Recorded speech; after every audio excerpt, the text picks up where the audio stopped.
Stimulus checks, retirement accounts, when to spend, when to save. We're talking about it all right now because there's a lot going on.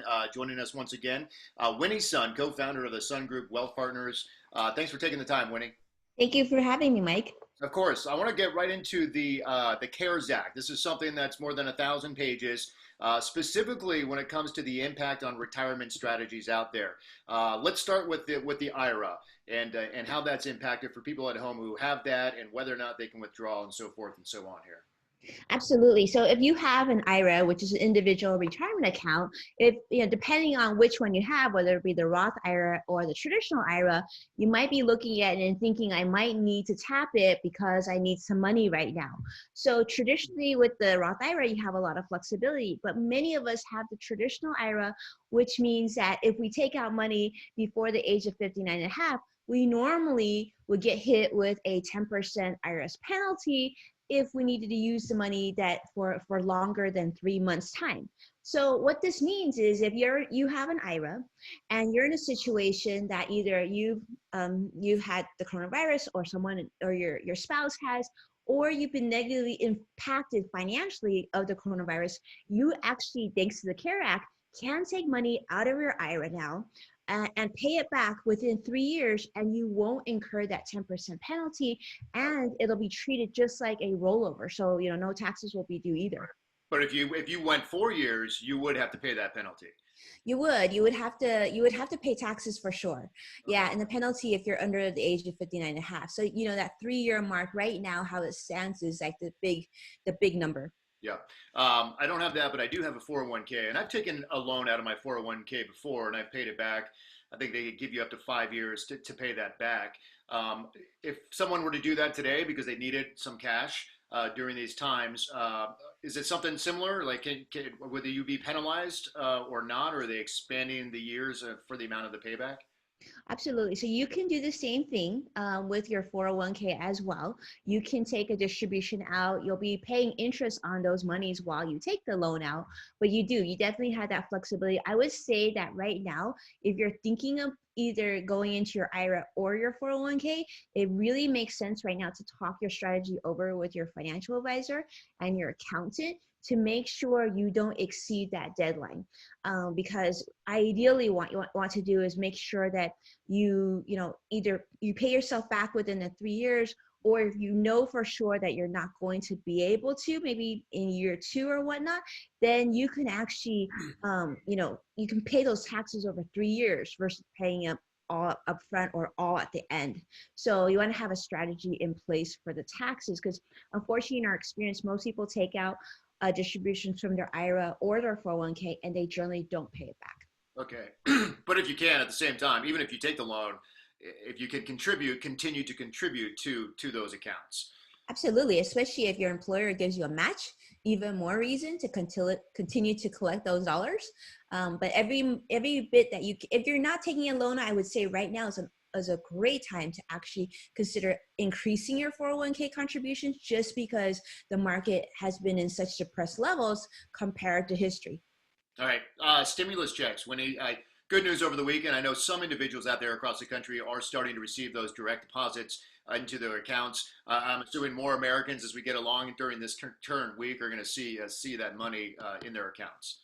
Yes, absolutely. We want them to see, we actually expect there to be more checks going into accounts this week and next week as well. So if you are due a check, I think your funds should be showing up pretty soon. So definitely check your bank account. And actually, this is a good time for you to set this up. If you go to your bank account's website, set up an alert. So when you get a deposit into your checking account or savings account, that you get a text on your smartphone. You know what? So many people are going to be debating when they get that money. What am I going to do with this? Am I going to hold on to it? Do I squeeze it? Do I put it towards rent? Am I not paying rent? Do I buy groceries? Do I put it toward debt on my credit card? Any recommendations for those individuals who are having that internal debate? Yeah, makes totally. So typically, when I see money coming to your account, I would normally say, okay, let's pay off the highest amount of debt, meaning the debt with the highest interest payment. So oftentimes it'll be credit card bills, it could be your student loans, it could be whatnot. But in this circumstance, where we're really sort of in like a financial hiatus, if you will, it's actually much better to keep this money in your checking account or savings account for things like medication, for groceries, for sort of the unknown temporarily. And then once we get over this very, very long hump, if you will, financial hump, then once we have some clarity, then start paying things off again. But right now, it's okay to sort of keep this as your financial lifeline, like a little bit of breathing room. Also, really important to sort of keep you calm and not getting overly financially stressed right now, because we know that you got so many other factors to come into play. Yeah. I think another stimulus check would also keep a lot of people calm. What are you hearing in regards to? I know there's debate on Capitol Hill about whether or not there will be, but should people expect more checks down the road? Well, we hope so, right, Mike? I mean, we see this in Canada, we see this in other countries. So hopefully, our government will come in, and $1,200 is great for most of us, but we need more if we continue to have to deal with unemployment, not be able to go back to work and whatnot. But then it's hard to say. I feel like we've seen the news today. They're talking about perhaps reopening parts of the country next month. Hmm. Who knows? Yeah, who knows? In the meantime, people are building debt. They're having to go and use those credit cards. Can I pick up the phone and can I call, whether it's Chase or whoever has your credit card? I mean, and say, hey, can I defer payments? I know, obviously, if you're paying rent, you're able to do that right now, or mortgages with some certain big banks. But I was wondering on a credit card level if that's a possibility. Well, a good example, Mike, is you brought up Chase. So Chase is a great example. A lot of credit card companies are doing this. They're allowing you to defer payments Okay. over 3 months, and if not more. But some of the credit card companies, including Chase, are actually going to be collecting interest during this 3 months of deferral. So the plus to it is that when you defer, they're not going to report you to your credit agency, so it doesn't look bad in your credit score. Okay. But you're still paying sky high interest. So better off if you can continue to pay it off. Okay. So your credit score, if you decide to choose to take the deferral, you don't get hit. Right. And you can actually do those. So most of the credit card companies now allow you to set up the deferral right through their apps or their websites because they're being hammered on phone calls. So you can actually be proactive and do that now if you find yourself in a situation where you just need extra time. Okay. I mean, that's one way to get extra cash. Any other ideas if I need more cash, right now? Other ways to cut back? I guess it all depends on your lifestyle and where you at, but maybe one or two ideas. Yeah, definitely. I think one of the best things you can do is what I call profitable shopping, which is to go through your expenses and take a look at things like auto insurance, like homeowners insurance, and see if you can find lower rates right now. A lot of us aren't driving. Maybe you can just cut that down temporarily, put your car on hold for 3-4 months. That will definitely give you a little bit more income. Just find ways that you can cut that you're not needing to spend on, and just focus your money right now just on the bare necessities, because this will pass and then things will get back to normal. You'll find work again, or if you're working, even better. But at some point, we'll get back to something normal, and then we can really focus on our financial goals at that point. You talked about having that stimulus check and that just seeing that cash in your account relieves some of the financial stress. Um, what else can relieve financial stress? What do you tell your clients? If they don't have that cash or they need to spend it and it disappears. Yeah, unfortunately, that's the case.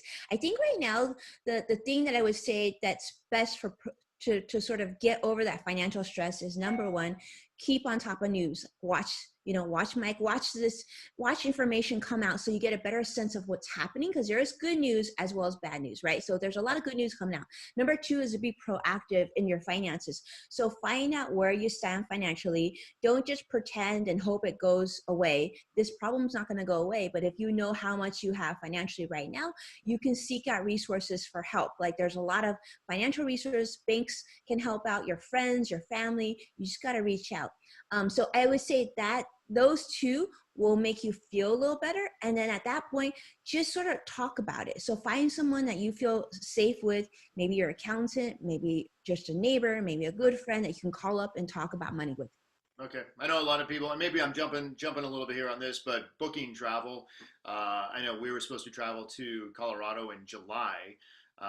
We haven't booked, prior to this, and I don't even think we may be. But um, what do you advise people if they're looking to book travel? Because there are some deals out there. I mean, obviously, right now no one's flying, so the airlines are offering a lot of deals. But should we wait till 2021? Yeah, there's some crazy, wonderful travel deals, and I know, like, I'm a big traveler, so of course I'm getting excited reading these. But some things to think about. I mean, obviously, this year is going to be a tough time for us to make travel plans because you don't want to get hit with cancellation fees and whatnot. But what you could do is be really smart in terms of accumulating your points. I mean, I'm doing this. A lot of my clients are doing this, and what I mean by that is if you have travel credit cards or whatnot, think about things that you're normally spending money on, maybe groceries and whatnot, and accumulate those travel miles, travel points on your spending now through different airline shopping portals, credit card shopping portals, on your normal spend.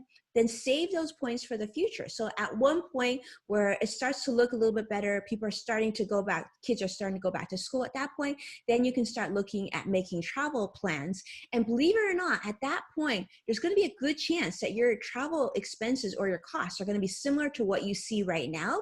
So definitely don't book too soon. I think there's time to wait, and you'll still get a great travel deal, but you'll probably feel better with more clarity. Sure. You talk about children going back to school. I'm wondering, if for the people who have teenagers, this is kind of a good time, especially if you have a senior in high school, maybe going off to college, to start teaching them about finances.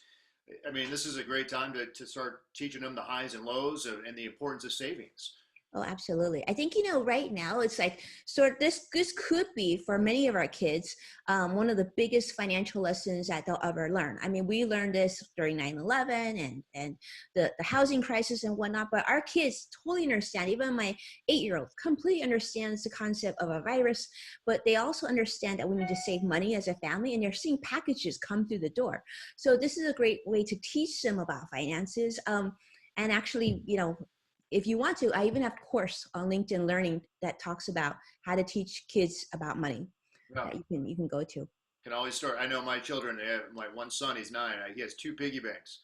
So he puts some money in this area and some money in this area. So he can tap into different ones. And it's, just starting those lessons early, it pays off down the road, hopefully. It pays off, and they will remember this because this is, think about like how rare this is that we're spending time with our family each and every day.